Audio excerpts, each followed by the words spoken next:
What's up, guys? Today I want to talk about a must-have tool for seeding. These are tools that you might need for seeding when you're ready to overseed. So I'm going to turn the camera around and then we're going to look at the tools that I have that I'm going to be using for seeding. These are not in any particular order.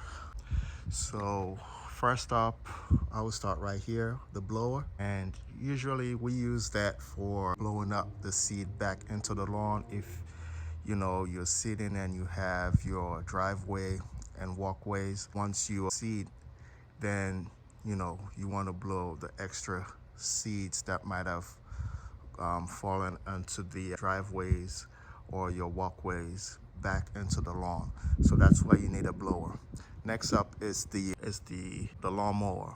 Now the lawnmower, you basically need that for cutting your grass short. Usually people cut their grass short about you know an inch or an inch and a half. So yes, you need to cut it. You need to cut your lawn down to 1 inch to an inch and a half, so that way you are able to at least see through the canopy of your existing grass, and that helps with the seed. When you spread your seed down, it helps go through the canopy of the grass and be able to have that contact with the soil. So you want to cut your grass short when you're overseeding. So that's why you definitely need the lawnmower. Next up is a dethatcher. Now the dethatcher is for getting all the excess debris, excess dead grass in your lawn, so that way you're able to get your seed down to the soil.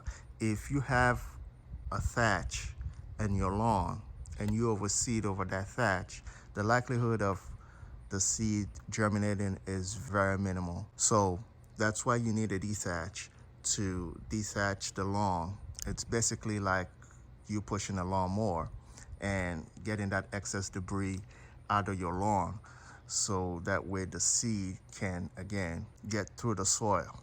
So that's why you need a dethatcher. Next up is the weed whacker, and that's usually is for edging.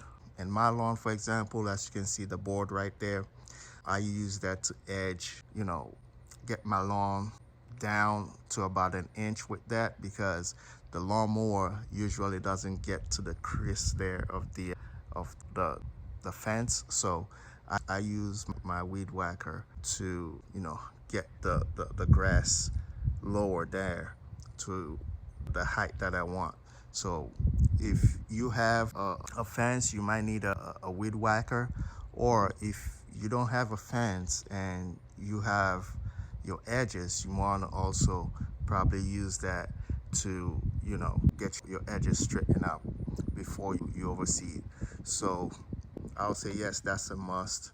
And then you need the rake. Okay, so the rake, usually use it, or a lot of people actually use it when after they have throw down your seed, and you want that seed to soil contact. You want to rake this in a few times so that you can get your seed to soil contact. So that's the main reason why you need the rake for your overseeding. Next up is your spreader. Next up is your spreader. Now, I usually use the spreader for spreading my seed. I know this is used for fertilizers, but I use it for spreading down my seed. I know they have a seed spreader you can get at Lowe's or your local store. A Home Depot might have that, but I feel like this does the job. I've been doing it for the past couple of years, and I haven't had no issues with me throwing down my seed in there and just spreading it around. So you definitely need this, or you need a seed spreader, but I tend to go with this one. And then lastly, what you need here is your compost spreader, and I use this for pit moss. You can use it for pit moss. You throw down your pit moss in there and then you spread it around, just roll it around.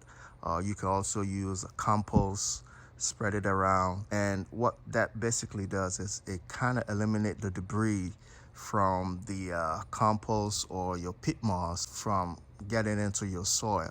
So that's the most thing that I like about the spreader, the pit moss spreader, is that it eliminates any kind of debris that's already in your soil. If you're using soil or using the compost or even the pit moss, it eliminates all that debris from getting into your soil, and you get that fine thin layer on your soil when you use the pit moss spreader. Guys, so that's pretty much it, you know, for as far as, you know, the tools that you need for overseeding. Let me know what you guys are using. Are you guys using the same tools that I'm using, or you have a different type of tool that you're using? I know they have different types of tools out there that, you know, most people use, but these are basically the basics, the must have that you need for, you know, for overseeding. So please like, comment, share this video, and I'll see you guys in the next video.